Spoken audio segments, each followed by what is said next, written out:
A'udzubillahiminasyaitonirrajim. Bismillahirrahmanirrahim. Assalamualaikum warahmatullahi wabarakatuh. Alhamdulillah. Amsayna wa amsal mulku lillah walhamdulillah wa la hawla wa la quwata illa billahil aliyil azim. Alhamdulillah alladzi hadana li hadza wa ma kunna linahtadiya laula an hadana Allah. Alhamdulillah ala jami'i ni'mati la tuhsa abada wa kam min ni'matin an'amta alaina qala laka syukruna wa kam min baliyatin ibtalaitana qala laka sabruna. Allahumma a'inna ala dzikrika wa syukrika wa husna ibadatik. Subhanaka la ilma lana illa ma 'allamtana innaka antal alimul hakim. Ya Allah, tidak ada setitik pujian yang kami miliki, segala puji adalah milik Engkau. Alhamdulillah ya Allah, kita semua di sini mendapatkan hidayah dari Engkau. Kalau Allah bukan Engkau, kalau Allah bukan karenamu, saya kami semua tidak akan mendapatkan hidayah-Mu. Subhanallah, Bapak Ibu yang cinta Allah SWT, ini hari Jumat, hari yang sangat mustajab untuk berdoa. Mudah-mudahan kita termasuk hamba-hamba Allah yang sampai level la'alakum tattaqun, amin ya rabbal alamin. Terus, walaupun setelah Ramadan kita terus beristiqamah. Kita akan membahas terus kajian-kajian ini, tidak hanya setelah waktu Ramadan, tapi tafaqquh fiddin, sebagaimana hadis Rasulullah SAW diriwayatkan oleh Bukhari, orang yang betul-betul dicintai oleh Allah, maka Allah akan menjadikan orang ini haus akan ilmu agama. Dia mendalami lagi, memahami lagi, belajar terus-menerus. Mudah-mudahan kita termasuk golongan yang digambarkan oleh Rasulullah Sallallahu Alaihi Wasallam. Salam dan selawat kepada Nabi Muhammad Sallallahu Alaihi Wasallam. Ini juga termasuk hal yang penting sekali ketika kita memberikan salam salawat kepada Nabi Muhammad SAW ketika duduk tasyahud. Ada dua nama manusia yang selalu kita sebut, yaitu Nabi Muhammad SAW dengan Nabi Ibrahim AS. Padahal hubungan kita sangat sakral, yaitu kepada Allah. Hubungan yang sangat sakral, ada dua nama manusia yang kita sebut-sebut. Ternyata keduanya adalah suri tauladan dalam hidup kita. Pertama, Nabi Muhammad SAW sebagai Rasul yang terakhir dan pegangan hidup kita dalam perilaku apapun, dan memberikan contoh, yaitu bapak para nabi, yaitu Nabi Ibrahim alaihissalam. Bapak para nabi yang disebut dengan Imam An-Nas, yaitu imam pemimpin seluruh manusia di muka bumi, termasuk di dalamnya adalah Nabi Muhammad SAW. Nah, subhanallah, mudah-mudahan ketika kita menyebut ketika duduk tasyahud akhir, kita sebut nama Nabi Muhammad SAW, ada rasa cinta ingin bertemu dengan beliau. Dan kita mereview kembali perilaku kita sehari-hari. Pada istri kita, kepada suami kita, kepada kerabat kita, apakah sudah sesuai dengan Nabi Muhammad SAW. Jangan sampai kita mengibarkan bendera sunnah Nabi, pada dasar perilaku kita tidak sesuai dengan sunnah Rasulullah SAW. Jangan sampai kita mengatakan kita ikuti sunnah Nabi Rasulullah SAW, tapi kita malah membuat perpecahan di antara umat, na'udzubillah min dzalik. Maka ketika kita bersalam salawat, hilanglah rasa kedengkian, kebencian, justru rasa cinta kita kepada sesama. Bapak Ibu yang cinta Allah Subhanahu wa taala, ini kaitannya dengan hubungan kita dengan Allah, hubungan kita dengan sesama manusia. Waktu saya pertama kali dikirim oleh OKI, Organisasi Konferensi Islam tahun 89 untuk belajar di Zaitun University di Tunisia gitu. Dan ternyata itu sudah budaya negeri Arab, hampir semua negeri Arab. Jadi ketika orang itu bertikai, berantem di jalanan, ternyata untuk mereda dan melerainya itu sangat mudah sekali dengan kata-kata sallu ala nabi, bersalatlah kamu kepada Rasulullah sallallahu alaihi wasallam. Langsung yang tadi mau marah, sallu ala nabi, langsung deh.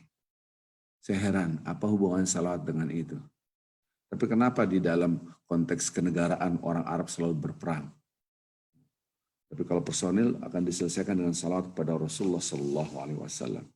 Saya tidak akan masuk dalam kancah politik. Ya. Artinya apa? Ketika orang itu bertikai langsung salawat kepada Rasulullah SAW, langsung iya. Aku harus mengikuti Nabi Muhammad sallallahu alaihi wasallam. Yang tadi kita mau bertikai, mau berantem, tentu berantem ini menyebabkan putus silaturahim. Akhirnya gara-gara salawat sallallahu alaihi Nabi, langsung dia tidak lagi berkelahi. Subhanallah.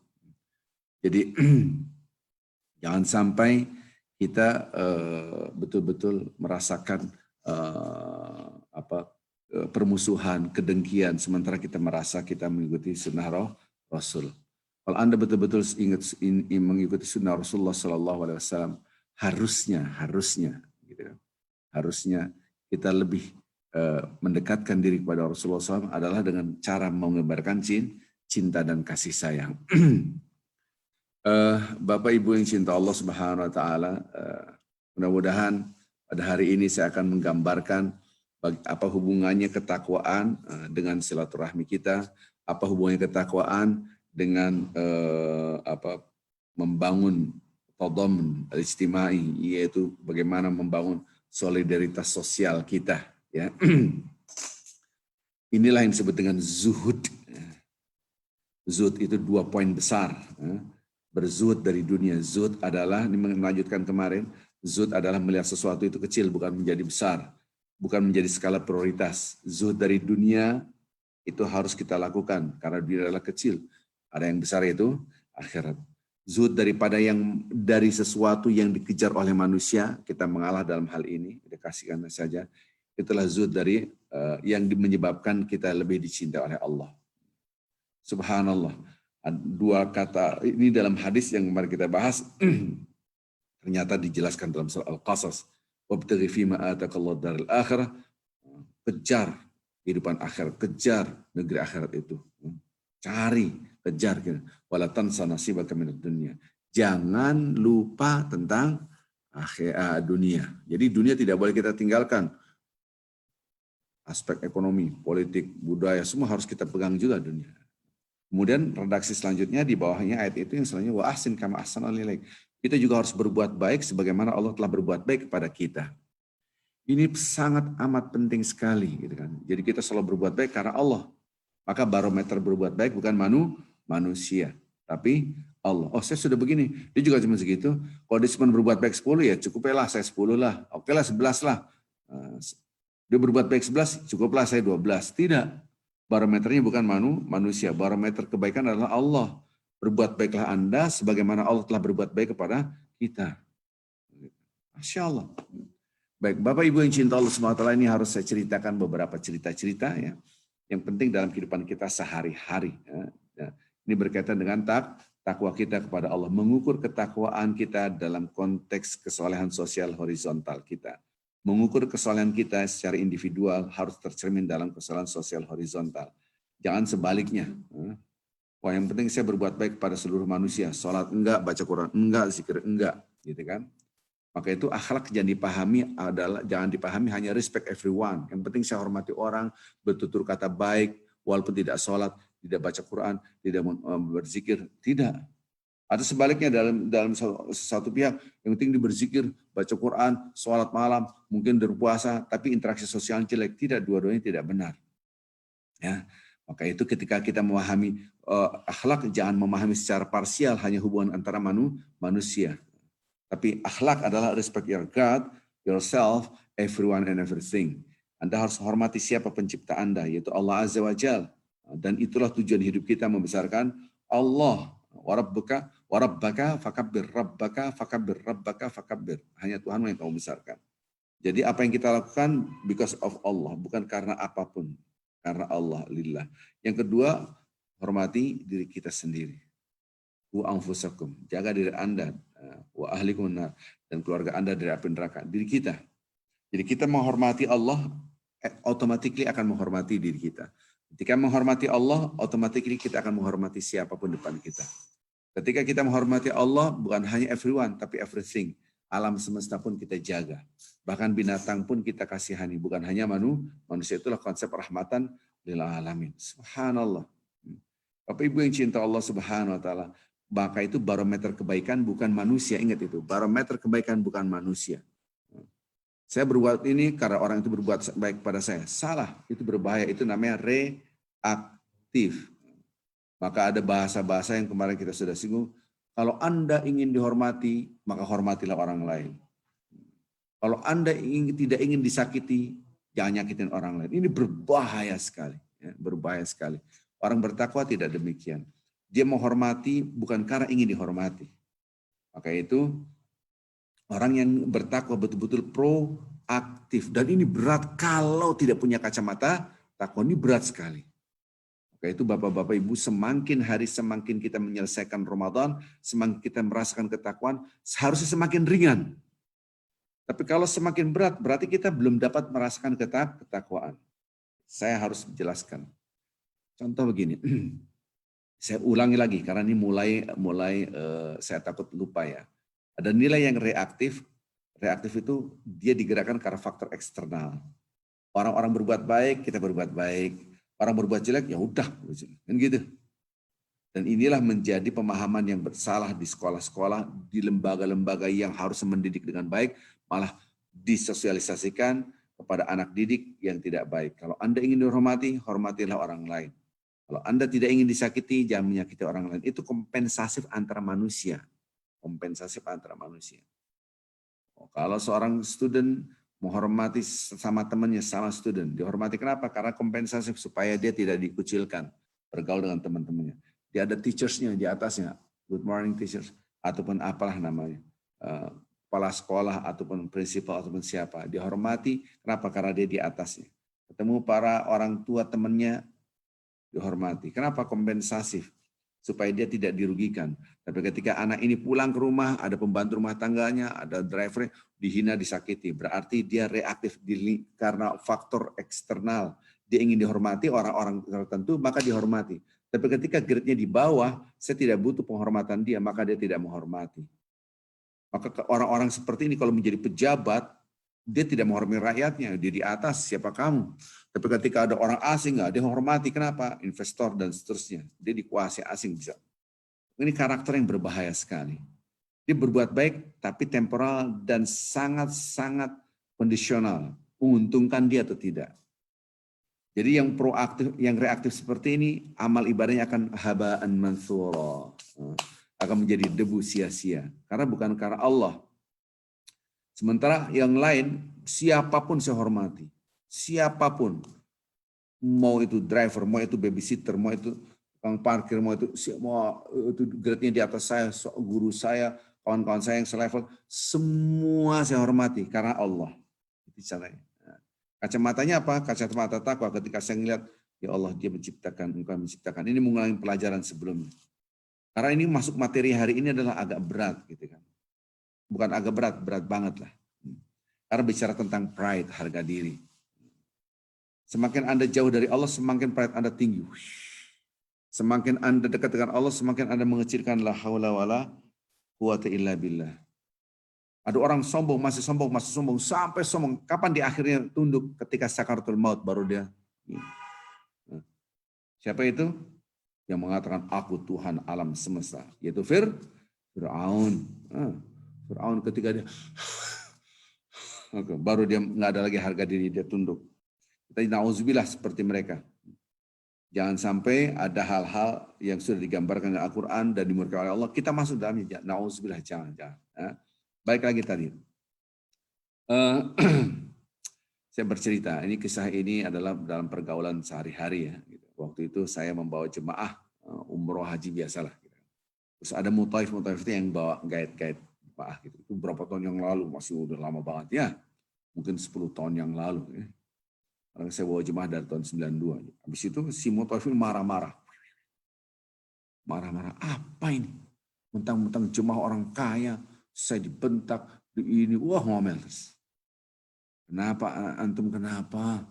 Ustadz, masa saya, dia curhat lah. Saya mau off dulu kerja, saya mau 1 harian mau di masjid, ngapain? Ini urus jemaah. Enggak, saya mau di depan multazam. Saya doain dia. Bener tuh orang. Kamu dihina seperti apa gitu kan? Usah semarah begini gitu kan. Akhirnya saya kasih ilustrasi. Hina kamu, jemaah menghina kamu apa? Ya mungkin karena jemaahnya ini mutaif, sembarangan dia ngomong mungkin ya. Saya tidak tahu, saya lupa kasusnya. Kemudian saya kasih ilustrasi dia. Kamu dihina, kemudian kamu mau hubungan silaturahmi. Ya nggak usah, aku nggak mau ngeladenin dia lagi. Lihat nih. Saya bilang bukan orang, ada yang dihina gitu. Ada yang dihina, hinaannya luar biasa. Hinaannya tuh fitnahnya luar biasa. Apa dia seandainya kamu nih jadi kamu nih orang, kamu nih jadi kamu. Nah, terus saya itu Ada yang orang menghina, yaitu ada bayi ini. Bayi ini bayi siapa? Ini bayi kamu nih, bapaknya ini berandai-andai. Kira-kira kamu marah? Wah itu penghinaan yang luar biasa itu. Berarti saya berhubungan intim, ini anak saya berarti menghina saya. Kira-kira kalau Anda dihina ini lebih dahsyatan mana? Hinaan ini ataupun jemaah yang tadi? Ya hinaan ini penghinaan yang luar biasa. Seakan-akan dia berbuat maksiat itu berzina, seakan-akan anak ini adalah dari DNA-nya dari dia, gitu kan, dan seterusnya. Oke. Yang dahsyat yang dihina ini, dia tetap berbuat baik kepada orang yang menghina tadi. Oh nggak mungkin lah. Udah gara emosi kan. Emang siapa Ustaz yang digituin? Dan berbuat baiknya kayak gimana? Cuman just hello dong, hai. Enggak, berbuat baiknya betul-betul berbuat baik. Dia service betul orang yang menghina. Padahal yang dihina luar biasa. Jadi yang dihina itu tetap berbuat baik. Dan dia nanya ini orang itu. Emang siapa? Emang ada orang kayak gitu? Ada orang. Oh bukan orang. Siapa? Namanya Sobur. Sobur itu siapa? Itu Asmaul Husna. As-Sabur. Nama penyabar. As-Sabur itu maksudnya Allah. Iyalah As-Sabur. Allah itu dihina oleh manusia. Katanya dia punya anak. Baik dari kalangan Yahudinya, Uzair itu anaknya Tuhan. Karena orang Nasraninya, Isa bin Maryam adalah anaknya Tuhan. Berarti apa? Tuhan berhubungan intim dengan Maryam gitu. Keluarlah Isa. Orang-orang yang mengatakan Trinitas itu mengatakan Tuhan itu ada tiga karena dia punya anak dan Ruhul Kudus. Dia punya anak dari mana? Ya karena dengan Maryam itu. Terus dia berbuat baik karena orang-orang itu tetap dikasih nafas, dikasih makan, kelopak matanya bergerak, telinganya bisa aktif, satu tubuh semua dikasih cahaya mata, dikasih semua, tetap berbuat baik. Kalau Anda dekat dengan as-sabur, maka Anda akan tetap berbuat baik walaupun dia menyakiti, dia diam. Ini cerita doang. Wah susah. Nah itu susah, makanya as-sabur yang maha penyabar itu asmaul husna. Jangan sampai kita hanya gara-gara padahal itu Allah yang maha tinggi. Subhanallah. Saya kasih ilustrasi dari ayat Al-Qur'anul Karim. Pokoknya saya udah nggak mau ngomong lagi sama dia lah. Nggak mau ngomong. Iya. Ya sudah terserah kamu. Ini Al-Quran nih, saya cerita Al-Quran. Ini kasus juga sama. Seorang ibu marah-marah ke anaknya, bla bla bla bla, yang luar biasa gitu. Akhirnya saya tegur. Ini ilustrasi ini yaitu dialog antara Allah Subhanahu wa taala dengan iblis. Ketika iblis disuruh oleh Allah Subhanahu wa taala, semuanya sujud, malaikat pada sujud. Fasajadu illa iblis, usjudu li Adam. Sujudlah mereka kepada Nabi Adam. Illa iblis, aba wastakbar. Ini Al-Quran mengatakan, kecuali iblis, dia ditolak, dia takabur. Enggak mau. Ngapain sujud namanya? Nah, lihat pertanyaannya. Ma manaka alla tasjuda id amartuka? Kata Allah Subhanahu wa taala, faktor apa yang menghalangi Anda tidak sujud kepadanya? Bayangin, ini pertanyaan di mana-mana orang bertanya itu, kalau kita bertanya itu berangkatnya dari tidak tahu. Ya. Kita bertanya karena tidak tahu kita. Seandainya saya tanya, Bapak tinggal di mana? Oh, saya tinggal di sini. Oh, mohon maaf, Bapak nama siapa tadi? Nanya, saya namanya Ahmad. Oh, Ahmad. Saya nanya karena nggak tahu. Nggak mungkin kalau udah tahu saya nanya, di depan saya ada Pak Dino. Namanya siapa Pak? Kan nanya. Gitu. Kira-kira gitulah. Maka pertanyaan itu berangkat tidak tahu. Tapi Allah bertanya apakah berangkat dari tidak tahu? Jawabannya tidak. Allah maha tahu. Bayangkan. Allah maha tahu. Loh, kalau Allah maha tahu, ngapain nanya dia? Faktor apa yang menghalangi Anda tidak sujud ketika aku suruh? Subhanallah. Karena Al-Quranul Karim adalah hudal lil muttaqin. Petunjuk buat siapa? Orang bertakwa, buat kita ini. Dan sementara kita ini hari-hari terakhir la'alakum tattaqun. Yang kemudian setan itu adalah yang terlaknat dekat Al-Quran. Dihinakan oleh Allah karena dia takabur. Nah, sudah diputuskan di neraka karena dia nolak Allah Subhanahu wa taala, enggak mau sujud. Maka itu kalau ada ketika kita sujud, yang paling benci siapa? Setan. Paling benci. Baik, kembali ke tadi. Ketika Allah Subhanahu wa taala bertanya, kenapa engkau tidak sujud ketika aku suruh? Sebetulnya ini adalah hudan buat kita, petunjuk buat kita. Ya Allah, hai manusia, aku maha tahu. Seakan-akan begitu. Dan aku bertanya, Allah aja punya sikap dialogis. Dia ngomong, nanya, dengerin. Kenapa kamu nggak sujud? Setan ngomong. Padahal nggak usah ngomong juga tahu deh. Ana khair minhu. Khalaqtani min nar wa khalaqtu min tin. Aku lebih baik karena engkau ciptakan aku. Lihat, karena engkau ciptakan aku. Karena engkau ciptakan aku dari tanah. Sebetulnya setan itu mengakui eksistensi Tuhan. Maka manusia ada yang lebih parah daripada setan. Siapa itu? Mengatakan Tuhan nggak ada. Gitu kan? Setan aja ngakuin Tuhan ada. Khalaqtani, engkau ciptakan aku dari api dan engkau ciptakan dia dari tanah. Ini pemahaman ateisme sekarang, komunisme kuat sekali di Indonesia. Maksudnya di jajaran atas, kalau di bawah di grassroots insya Allah enggak. Jadi balik lagi, saya tidak akan bicara komunisme di Indonesia gitu. Itu ateisme. Jadi kalau kita lihat, setan pun mengakui eksistensi Tuhan. Engkau ciptakan aku. Tapi eksistensi ini gugur total karena dia tidak taat. Maka ada orang mengakui Allah Tuhan saya, tapi dia melakukan hal-hal yang dilarang oleh Allah. Seakan-akan Allah tidak ada. Maka disebut dengan habaan manthura. Apa itu istilah habaan manthura? Amal ibadahnya seperti gunung. Yang kemarin kita bahas ya. Seperti gunung. Tapi ketika di hadapan Allah, habis. Habaan manthura. Jadi debu semuanya.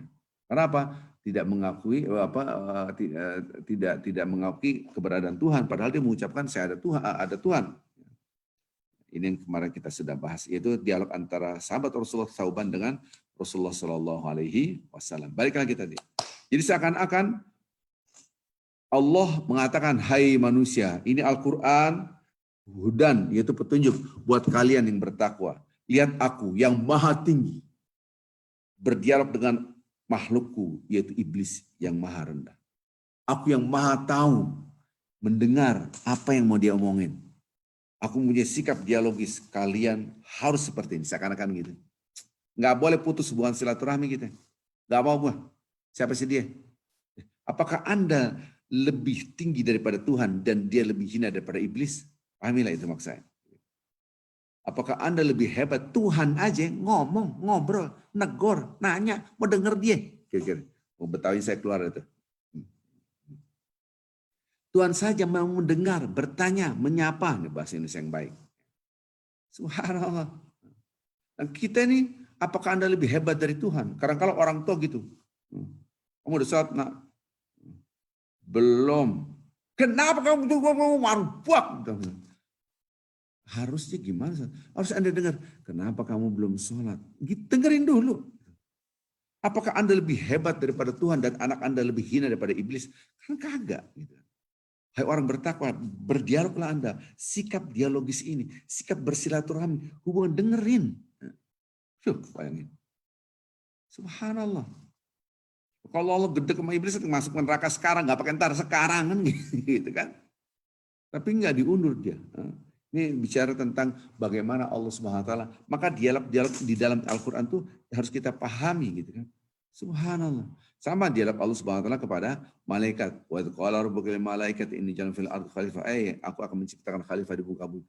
Tuhan pakai nanya, pakai ngobrol lagi. Sikap dialogis. Walaupun hak prerogatif saya akan menciptakan, setuju apa enggak setuju, saya menciptakan khalifah di muka bumi. Enggak ada urusan dengan malaikat. Malaikat mengatakan, muat apa nanti ada pertumpahan darah, atau ja'al fiha ma yufsidu fiha wa yasfiku dima wa nahnu nusabbihu bihamdika wa nuqaddis. Kan kita cukup bertahan. Ana a'lamu ini alma la ta'lamun. Ini aku tahu dan kalian tidak tahu. Tetap dikerjain. Dia ngapain ngasih tahu, dia tetap memberi. Karena akan menunjukkan kepada kita semua, hai orang-orang bertakwa, ini petunjuk buat kalian. Berdialoglah Anda. Subhanallah. Bersilaturahmi itu dialog. Allah maha tinggi, maha tinggi. Dengan yang maha rendah. Allah maha suci. Suci, tidak ada setitik pun kesalahan. Maha mulia. Berdialog dengan siapa? Iblis. Subhanallah. Gak ada urusan sama dia. Yang penting gue ogah. Apakah Anda lebih hebat daripada Tuhan dan dia lebih hina daripada iblis? Subhanallah. Baik, Bapak Ibu yang cinta Allah Subhanahu wa taala. Jadi akhirnya saya bercerita kepada kawan saya si Mutaif tadi, dia diem aja. Jadi setelah saya di sini aja, saya harus ngelayanin dia. Berubah ente. Ya, Allah aja berbuat baik, masa saya enggak ngikutin Allah. Itulah yang Allah cintai. Kamu berbuat baik because of Allah. Kadang-kadang kita deketin dia supaya dapat duit. Kan gitu. Dekat ada maunya gitu kan. Wah ini orang kaya nih, dekat-dekat. Kemudian ada cepretan duit lah gitu. Dipela baik, ujungnya duit UUD, ujung-ujungnya duit gitu. Ujungnya dunia. Ujungnya juga dekat-dekatin ada. Ini enggak, saya melakukan ini karena Allah. Subhanallah. Dia dengerin insya. Bukan saya nggak ceramah ngobrol di hotel, kamar hotel ya di Mekah gitu. Dari sini kita bisa lihat hadis-hadis Rasulullah Sallallahu Alaihi Wasallam. Kita kembali kepada screen. Ya. Mudah-mudahan bapak-bapak, ibu-ibu bisa memahami ini semua ya, agar kita bisa lebih mengerti bagaimana Allah Subhanahu Wa Taala ada dialog yang luar biasa. Ini hadis-hadis Rasulullah. Saya akan full screen. Datang kepada Rasulullah Sallallahu Alaihi Wasallam.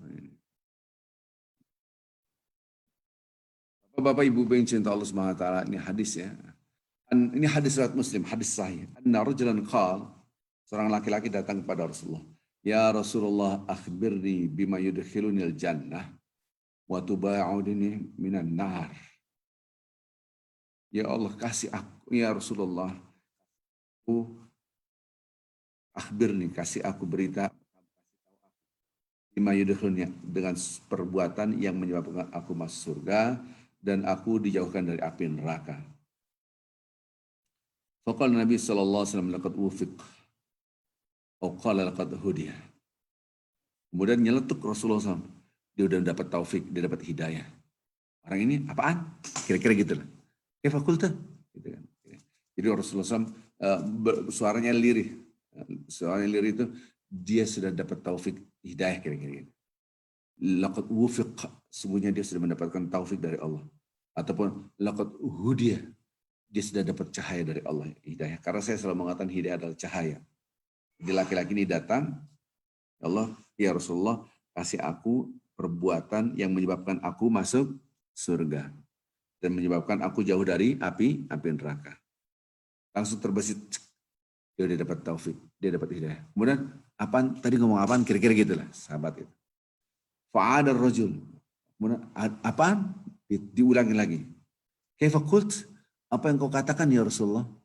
Kemudian apa yang kau katakan ya Rasulullah, diulang lagi. Faqala Nabi SAW. Akhirnya Rasulullah mendeskripsikan, menjelaskan, menggambarkan ungkapan tadi. Maksudnya dia dapat hidayah. Anta'burullah. Anda beribadah betul-betul karena Allah. La tusyrik bi syai'an. Jangan ada sekutunya. Dan ini sudah saya terangkan. Kapankah kita menyekutukan Tuhan? Di saat kita membanggakan diri kita, udah seakan-akan saya gitu.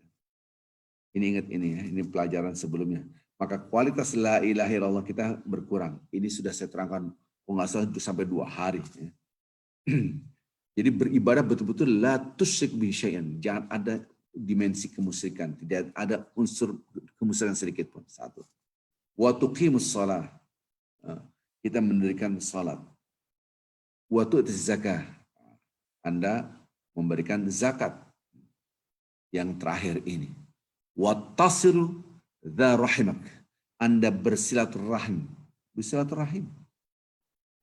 Falamma adbar, kemudian dia bawa membelakangi begini di jalan. Kemudian in tamassaka bima umirtu bihi dakhal jannah. Kemudian orang itu berjalan, kemudian Rasul mengatakan, kalau orang ini ngikutin aja apa yang saya ungkapkan, dia masih masuk surga. Subhanallah. Di silaturahmi, berarti silaturahmi dahsyatnya minta ampun. Jadi tidak cukup Anda beribadah tanpa ada hubungan silaturahmi. Silaturahmi itu berat. Silaturahmi itu berat. Kok berat? Nanti kita akan lihat silaturahmi itu beratnya di mana. Lihat hadis Rasulullah SAW tadi terjemahnya. Rasulullah SAW ini yang beratnya. Ini kalau saya baca ini, kalau khutbah, ini pernah saya khutbah di Masjid Pondok Indah ya, khutbah Id di Masjid Pondok Indah. Saya nggak kuat karena ada hadis ini.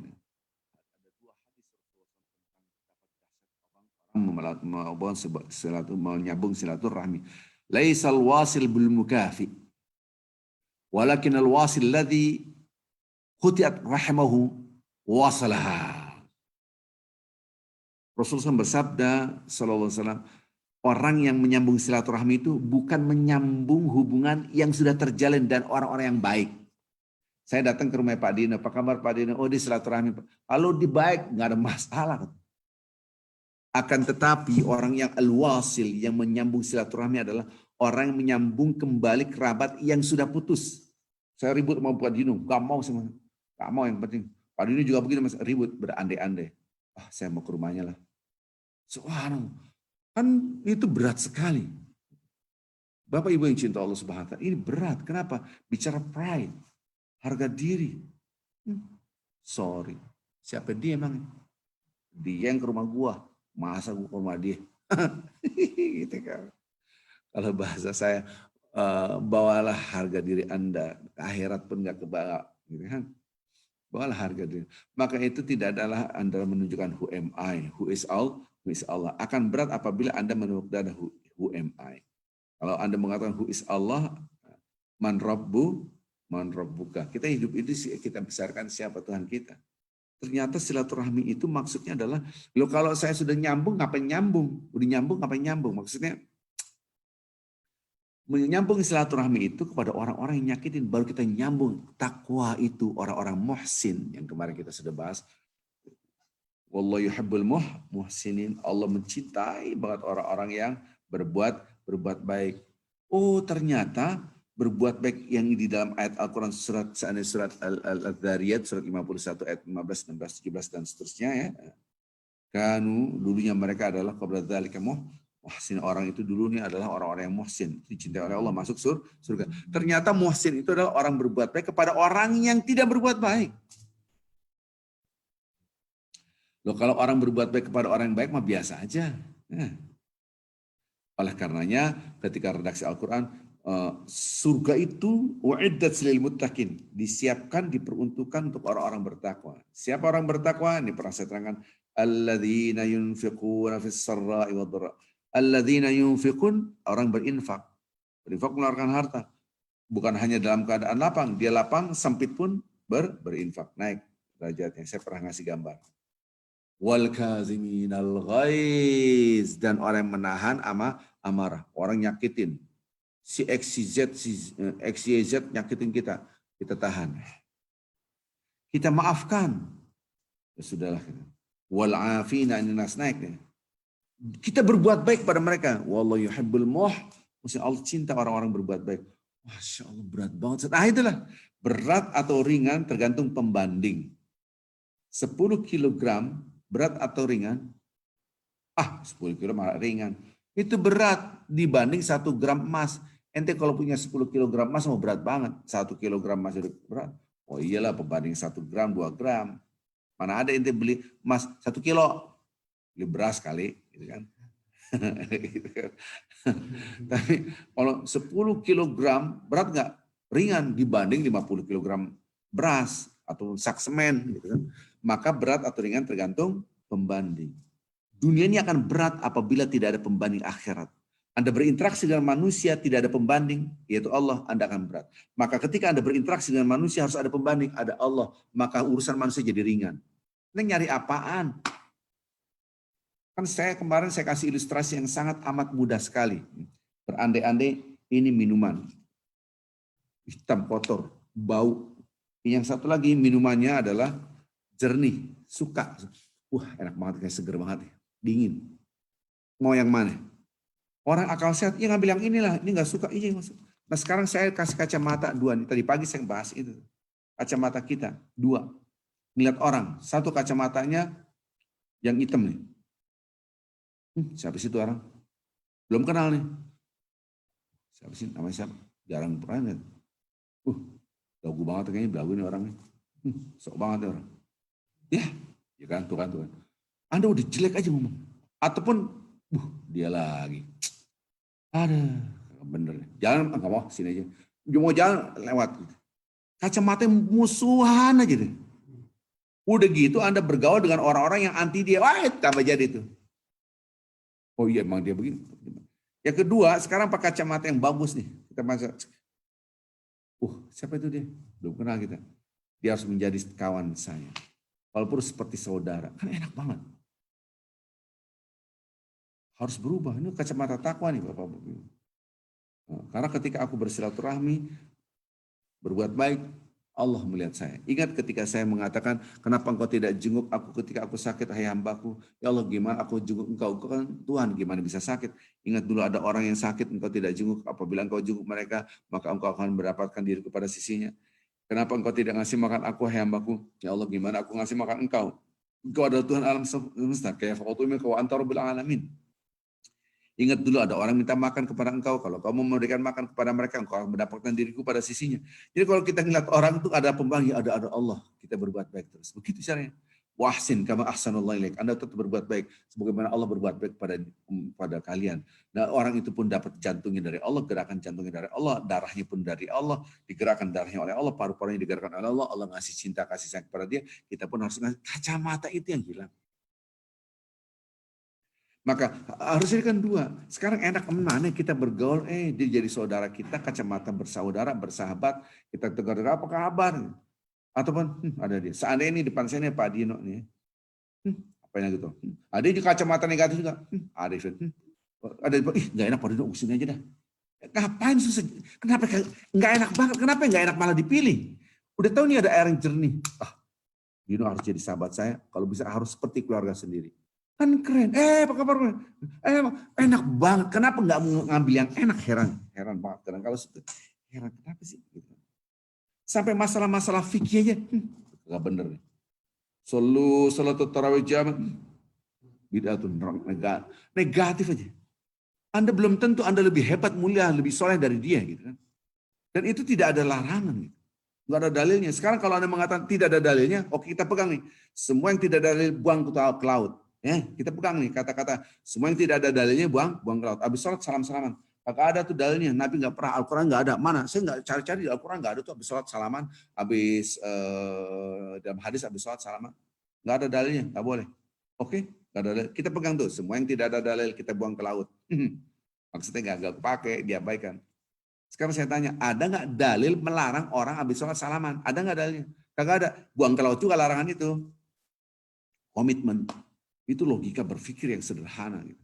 Subhanallah. Jadi lihatlah orang itu sebagai sahabat kita. Ini akidah, ini tauhid rububiyah ini. Ini akidah, ini akidah. Gitu. Bicara akidah. Ya ketika Allah Subhanahu Wa Taala mengatakan yang orang yang diagukan nanti bapak-bapak ibu orang-orang yang ini subhanallah. Orang yang diangkat nih di padang mahsyar. Siapa itu? Dibanggakan oleh Allah Subhanahu Wa Taala di depan manusia. Ini hambaku yang aku cintai karena dia berhubungan silaturahmi kepada yang memutuskannya. Subhanallah. Karena bicara harga diri, di harga diri diinjek-injek, tapi dia mengagungkan aku, mengagungkan Allah. Ini pernah saya terangkan dengan buku ini nih. Kalau kita mengagungkan Allah, maka ini posisi kita di sini kan, posisi kita di sini, ini posisi kita di sini, ini posisi. Kita membesarkan Allah, maka posisi kita semakin rendah. Tapi kalau saya berarti posisi Allah semakin rendah gitu. Begini. Maka ada istilah la syari kalab, tidak ada sekutu bagi engkau ya Allah. Sekutu bagi engkau, ya aku sekutunya enggak ada. Maka itu nanti ketika akhir Ramadan ada namanya takbir. La Allahu Akbar, Allahu Akbar, Allahu Akbar, la ilaha illallah. Wallahu Akbar, Allahu Akbar, walillahil hamd. Allah Akbar kabira, walhamdulillah katsira, wa subhanallah bukratan wa asila, dan seterusnya. Kita mengagungkan Allah, membesarkan Allah. Kita mengecilkan diri kita. Maka silaturahmi itu ketika Anda mau bersilaturahmi, harga diri saya di mana? Enggak lah.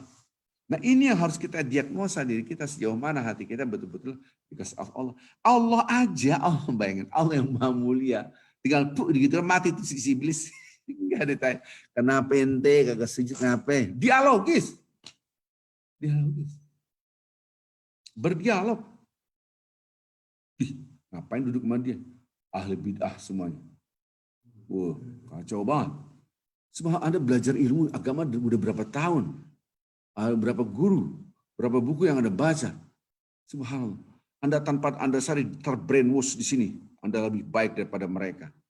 Dan itu dosa pertama kali makhluk Allah. Sehingga diusir dari rahmat Allah Subhanahu Wa Taala. Subhanallah. Jangan, please. Hati Anda harus bersih. Lihat ini saudara saya. Ruhama bainahum. Saling menebarkan cinta kasih sayang. Tarahum ruk'an sujadan yabtaguna fadlan minallahi wa ridwan. Anda kan ruku dan sujud, maka nampak ruku dan sujud dalam wajah Anda. Air mata air mukanya itu betul-betul bersih dan menebarkan cinta kasih sayang. Ini dikit-dikit nyalain, dikit-dikit nyalain, dikit-dikit nyalain. Salah tuh, salah tuh. Apakah dia salah? Ada yang menyalahkan Al-Quran hadisnya juga nggak ada yang menyalahkan. Ya, karena nggak sesuai. Apakah semua yang tidak sesuai dengan Nabi Muhammad SAW dia langsung salah? Sebagaimana pernah saya ceritakan. Ya Rasulullah ini orang kulhu mulu di sholatnya. Kulhu lagi, alih kelas lagi.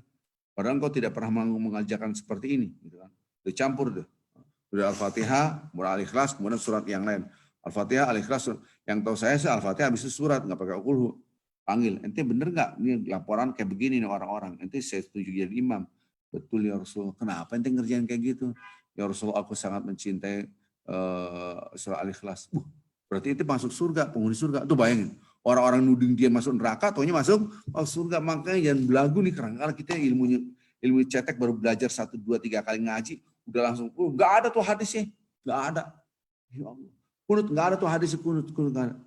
Belajar sampai kapan nanti belajar? Subhanallah. Karena dia gurunya juga nyokokin begitu, dia akhirnya nyokok sama ketelan semua. Sama telan. Please open your mind, gitu kan. Hati kita dibuka, cahaya mata ini dibuka dengan membaca. Maka silaturahmi ini penting. Saya ingin dimanapun berada di Indonesia, dimanapun yang kita lihat di situ ada Allah Azza wa Jalla. Yang berbahaya kalau di New York kan mungkin wah kelompok ini. Tapi giliran ketemu orang bule aja Amerika, man, good morning. Baik lah mau orang kafir, mau orang kita baru ribut mulu, kagak mau duduk. Ini ceritanya gitu. Ini gimana nih? Saya kadang-kadang tuh nggak ngerti gitu. Kalau ketemu kita, ngojok semua, ngewas semua, kabur semua. 1, 2, 3, saya kan kerasa 1, 2, 3, it's okay gitu, nggak masalah, nggak ngaruh. Tapi ketika ketemu orang-orang, berinteraksi dengan orang-orang, wih, ini jadi kebalik-balik nih, gimana ceritanya? Anda baru belajar sedikit, nyalain ibunya, nyalain bapaknya, nyalain kakaknya, jangan semua ribut, satu rumah tangga ribut. Suami istri jadi ribut, kemarin ada yang suami istri ribut, ya ini ada yang salah nanti cara berpikirnya. Inilah please, Anda harus menahan pride Anda. Ilmu yang kita dapat, jangan sampai kita menepuk dada. Harta yang kita dapat, jangan sampai kita menepuk dada. Kecantikan yang Anda miliki, jangan sampai Anda menepuk dada. Ini semua dari Allah. Apapun dari Allah. Maka ketika kita semua dari Allah membesarkan, Allah mengecilkan diri kita. Maka silaturahmi itu buat siapa? Buat mereka yang memutuskan hubungan silaturahmi. Keren kan? Al-wasil.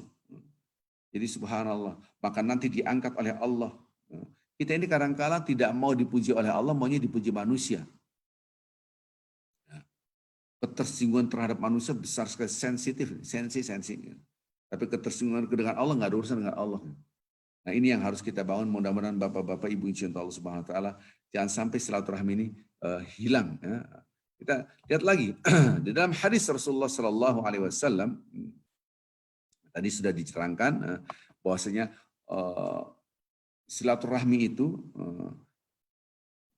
bukan menyambung pada orang yang sudah nyambung ya, orang yang sudah berbuat baik, tapi menyambung yang tidak berbuat baik. Maka itu baru ngerti nih, man sarra yubsatallahu fi rizqi, barang siapa yang ingin rezekinya diluaskan, wa insallahu fi athari, dan dia mau dipanjangkan umurnya, falyasil rahimahu, dia bersilaturahmi.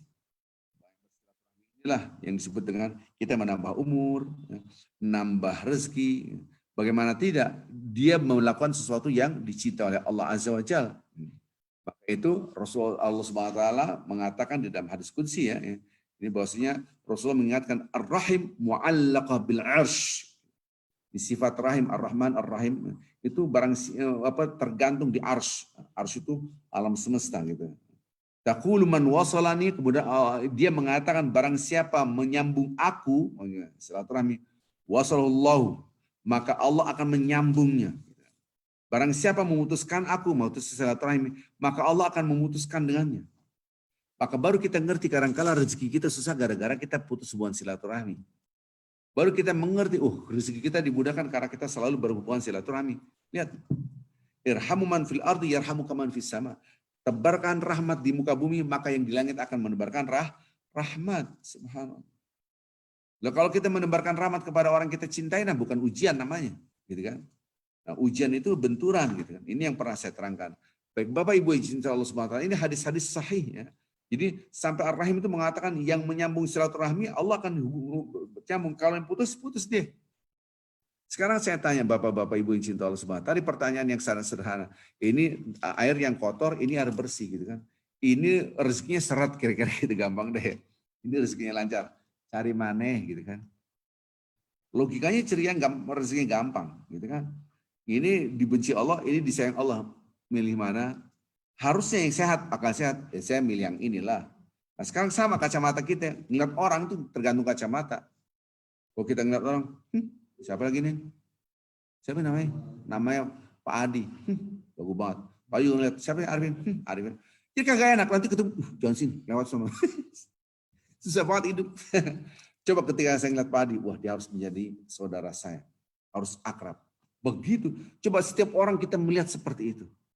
Allah Akbar, indah banget. Sampai pun orang itu dalam keadaan berbuat maksiat.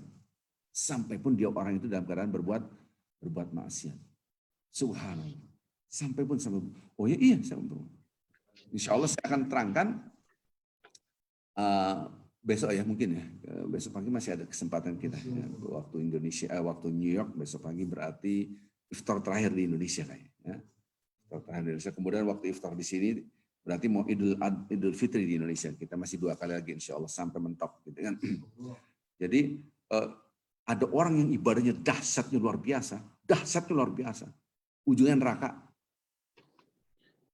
Ada orang ujungnya surga. Itu hadis qudsi, hadis sahih. Besok setelah paruara berikut ini. Ini dulu software dulu. Ya. Nah, setelah ya kan iklan dulu iklan lewat gitu kan. Jadi ini penting sekali. Softwarenya apa? Software bukan Anda ngeliat dengan kacamata takwa, dengan kacamata ini luar biasa kacamata takwa itu.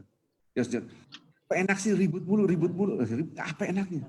Kalau saya sih maunya surga, ngapain pakai susah-susah harus dapat surga ya kalau saya gitu. Ngapain urusan? Maka ingat ya ketika syahwat wal banin wal qanatir muqantarah dan seterusnya. Pak ini berapa menit lagi, Pak? Masih ada berapa ya? Masih ada 10 menit ya, 10 menit. Oke, masih lama. Lebih lama, masih lama. Nanti kita berzikir agak lama dikit ya. Siap. Kita 5 menitan. Jadi kacamata kita, please. Ini semakin kita dekat dengan takwa.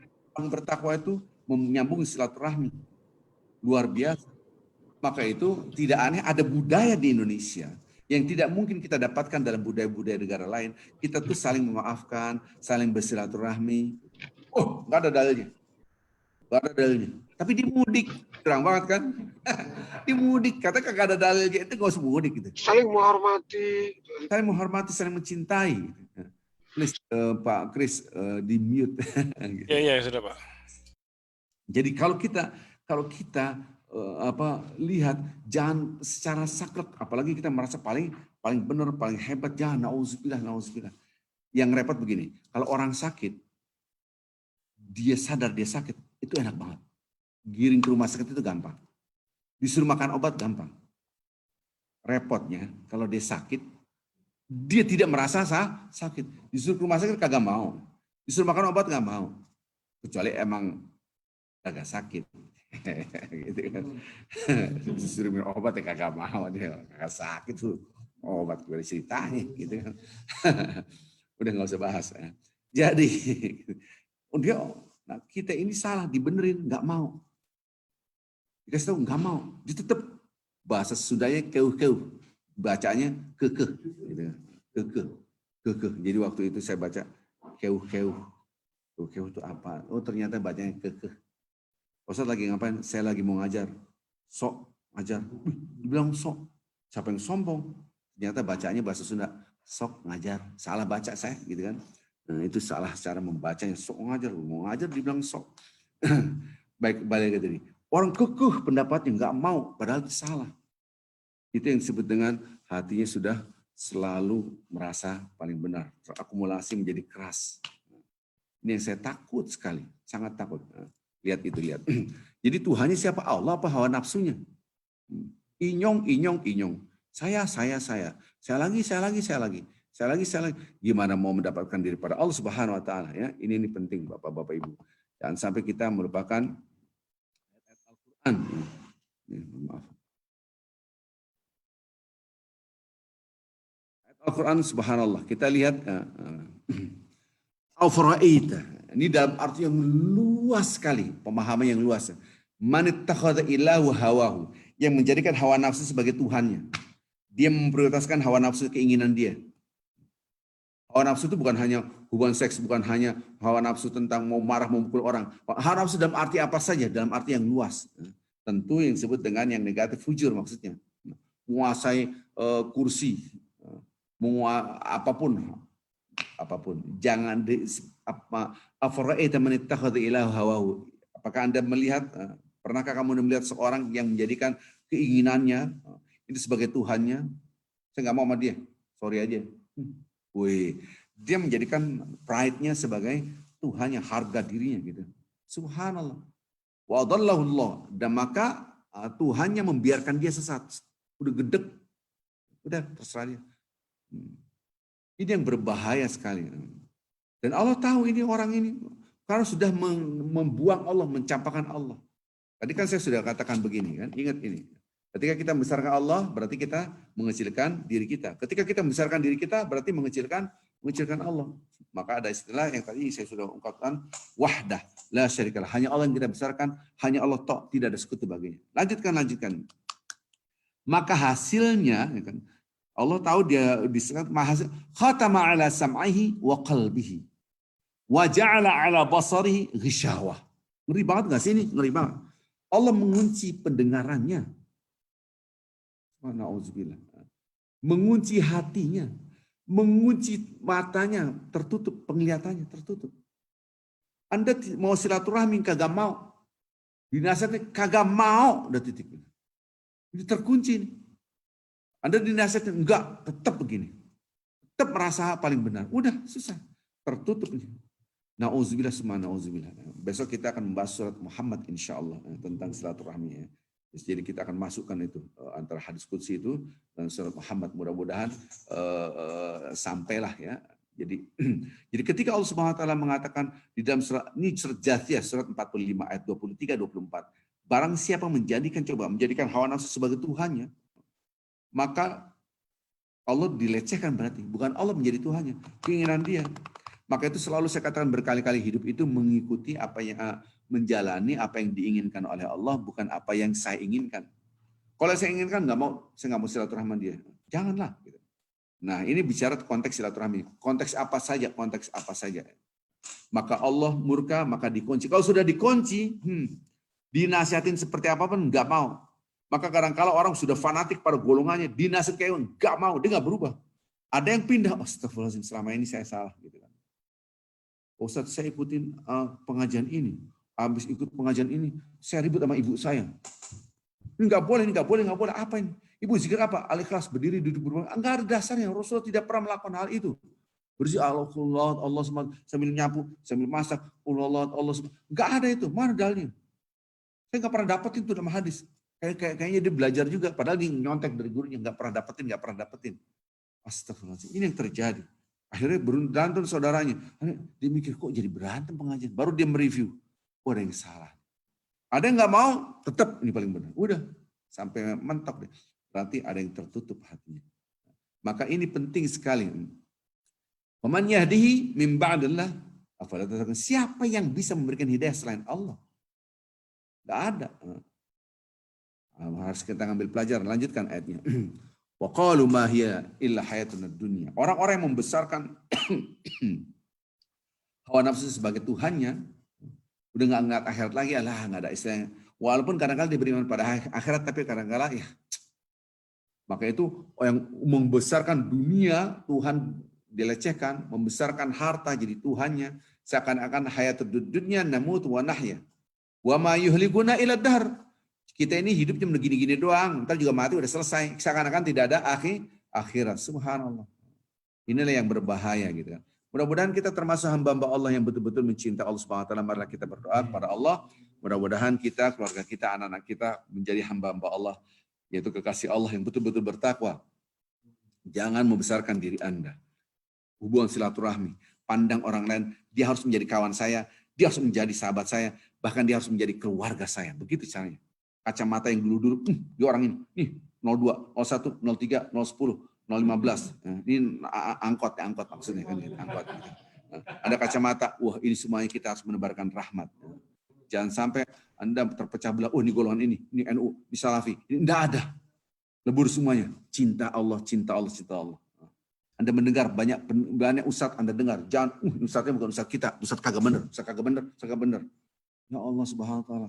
Beda pendapat langsung gak bener. Terus saya katakan Ahmad Ibnu Hanbal tidak benar gitu kan. Karena dia mengatakan baca Al-Fatihah, baca Yasin itu sampai kepada si mayit. Anda tidak setuju, tidak benar dia. Subhanallah. Siapakah Anda daripada Ahmad Ibnu Hanbal? Gak ada apa-apanya. Ini harus membuka wawasan kita sehingga kita tidak fanatik. Man da'ilal asabiyah faqad da'ilal jahiliyah. Barang siapa mengajak fanatisme, dia mengajak kepada kebodohan. Sama-sama kita membuka hati kita, membaca umul kitab Al-Fatihah. A'udzu billahi minasyaitonir rajim. Bismillahirrahmanirrahim. Alhamdulillahirabbil alamin. Arrahmanir rahim. Maliki yaumiddin. Iyyaka na'budu wa iyyaka nasta'in. Ihdinas siratal mustaqim. صراط الذين أنعمت عليهم غير المغضوب عليهم ولا الضالين آمين لك الحمد لا إله إلا أنت الحنان المنان بديع السماوات والأرض يا ذا الجلال والإكرام يا حي يا قيوم لك الحمد لا إله إلا أنت الرحمن الرحيم أنت رب السماوات والأرض وأنت رب العرش العظيم وأنت رب العرش الكريم لك الحمد لا إله إلا أنت الأحد الفرد الصمد الذي لم يلد ولم يولد ولم يكن له كفوا أحد اللهم صل وسلم وبارك على رسولك ونبيك سيدنا محمد وعلى آله وصحبه وسلم صلاة وسلاما دائمين متلازمين إلى يوم الدين لا إله إلا أنت سبحانك إنا كنا من الظالمين ربنا ظلمنا أنفسنا وإن لم تغفر لنا وترحمنا لنكونن من الخاسرين ربنا لا تؤاخذنا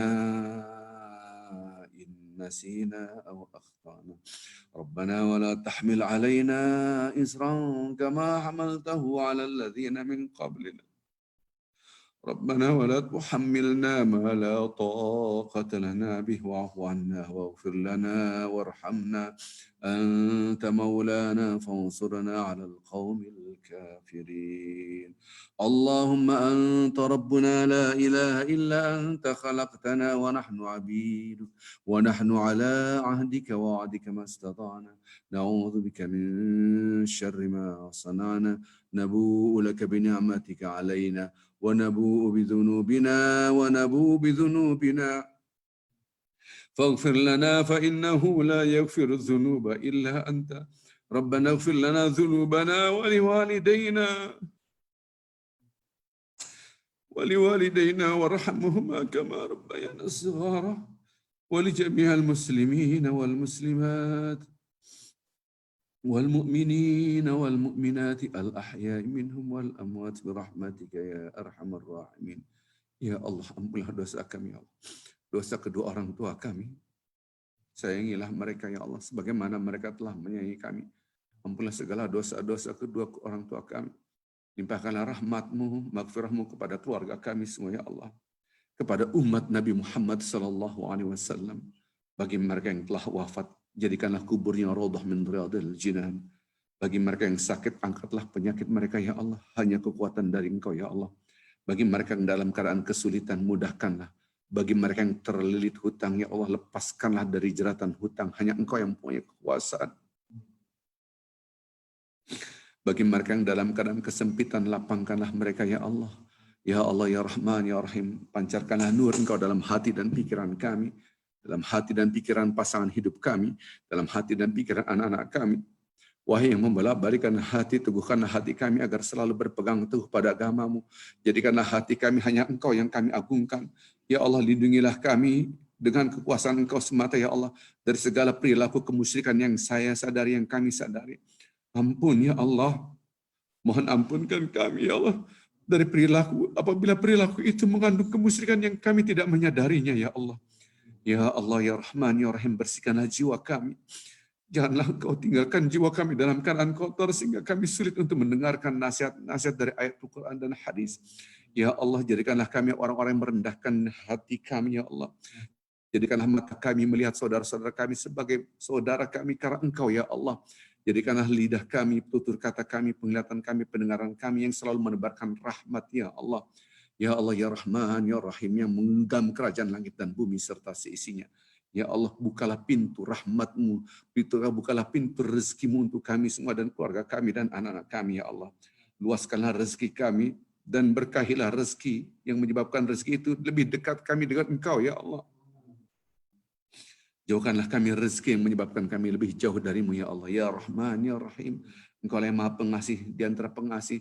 Berikanlah rahmat-Mu, yaitu berupa ketakwaan dalam hati kami, dalam hati pasangan hidup kami dan anak-anak kami. Jadikanlah diri kami dan keluarga kami hamba-hamba Engkau yang Engkau cintai. Rabbana atina fid dunya hasanah, wa fil akhirati hasanah, wa qina adzabannar. Wa sallallahu ala Muhammadin nabiyil ummi wa ala alihi wa sahbihi wasallam.